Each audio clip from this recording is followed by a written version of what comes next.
विविध प्रलंबित मागण्यांसाठी परभणीमध्ये मुख्याध्यापकांनी धरणे आंदोलन केले। परभणी शहरातील छत्रपती शिवाजी महाराज पुतळा परिसरातील उपोषण मैदानावर परभणी जिल्हा माध्यमिक व उच्च माध्यमिक शाळा मुख्याध्यापक संघाच्या वतीने धरणे आंदोलन करण्यात आलं। परभणी जिल्हाधिकाऱ्यांच्या मार्फत मुख्यमंत्री एकनाथ शिंदे यांना पाठवण्यात आलेल्या निवेदनात नमूद करण्यात आले, राज्यातील अंशतः अनुदानित, विना अनुदानित शाळा व कनिष्ठ विद्यालय यांना प्रचलित धोरणानुसार अनुदान टप्पा तात्काळ लागू करावा। 1 नोव्हेंबर 2005 पूर्वी नियुक्त आणि 1 नोव्हेंबर 2005 नंतर अनुदानावर आलेल्या माध्यमिक व उच्च माध्यमिक विद्यालयातील शिक्षक, शिक्षकेतर कर्मचाऱ्यांना जुनी पेन्शन योजना लागू करावी। 2015चा सुधारित संच मान्यता शासन निर्णय रद्द करून शाळा तिथे मुख्याध्यापक पद हे धोरण असावं। शिक्षक कर्मचारी भरती तात्काळ करण्यात यावी। राज्यातील शिक्षक, शिक्षकेतर कर्मचाऱ्यांना कॅशलेस मेडिकल योजना तात्काळ लागू करावी यांसह विविध प्रलंबित मागण्यांसाठी हे धरणे आंदोलन करण्यात आलं। मुख्याध्यापक संयुक्त महामंडळ यांच्याशी संलग्न मराठवाडा मुख्याध्यापक संघ यांच्याशी संलग्न परभणी जिल्हा माध्यमिक व उच्च माध्यमिक शाळा मुख्याध्यापक संघाच्या वतीने आज अखिल महाराष्ट्र मुख्याध्यापक संघाच्या वतीने महाराष्ट्रामध्ये सर्व जिल्ह्यामध्ये दुपारी 2 ते 6 या वेळामध्ये मुख्याध्यापक संघाच्या वतीने शासनाकडे विविध मागण्यांचा पाठपुरावा करण्यासाठी व त्या मागण्या सोडून पदरात पाडून घेण्यासाठी आज धरणे आंदोलन आयोजित करण्यात आलेलं आहे। शासन दरबारी गेल्या अनेक दिवसापासून संघटनेच्या माध्यमातून विविध मागण्यांसाठी पाठपुरावा करण्यात आला, परंतु हे शासन ह्या मागण्यांच्या संदर्भात वेळ काढू धोरण अवलंबित असल्यामुळे शेवटी अखिल महाराष्ट्र मुख्याध्यापक संघाला या म्हणजे धरणे आंदोलनाचं हत्यार या ठिकाणी बाहेर काढावं लागलं आणि आज संपूर्ण राज्यामध्ये एकाच वेळी संपूर्ण जिल्हाधिकारी कार्यालयासमोर हे धरणे आंदोलन आयोजित करण्यात येत आहे।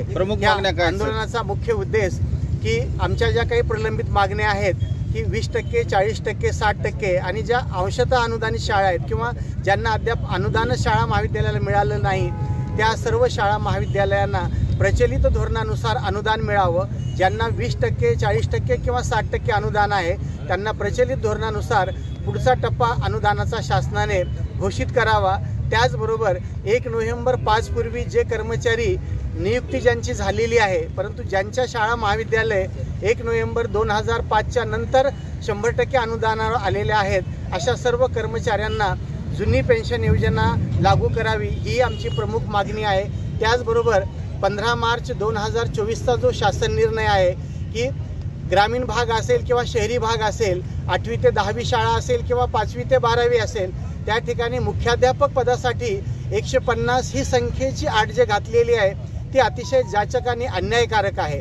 अखिल भारतीय मुख्याध्यापक संघाच्या आदेशानुसार परभणी जिल्हा मुख्याध्यापकाच्या वतीनं आज धरणे आंदोलन आयोजित केलेले आहे। या धरणे आंदोलनामध्ये शासनाकडे अनेक प्रलंबित न्याय मागणे त्याचं लक्ष वेधण्यासाठी हे आंदोलन आहे।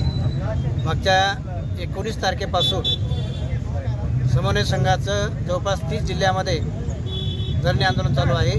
त्याला पाठिंबा देण्यासाठी आज हे आंदोलन मुख्याध्यापकांच्या मार्फत आहे। या मागण्यामध्ये प्रमुख मागणी ही मागच्या 15-20 वर्षापासून विनावेतन काम करणारे शिक्षक असतील, अंशतः अनुदान तत्त्वावर काम करणारे शिक्षक असतील, त्यांना 100% अनुदान मिळालं पाहिजे ही प्रमुख मागणी याच्यामध्ये आहे। जुन्या पेन्शनच्या बाबतीत काय आणि त्याचबरोबर की 1 नोव्हेंबर 2005 पूर्वी नियुक्त आणि 2005 नंतर 100% अनुदान आलं अशा शिक्षकांना, प्राध्यापकांना जुनी पेन्शन योजना मिळालीच पाहिजे ही सुद्धा प्रमुख मागणी या आंदोलनामध्ये आहे।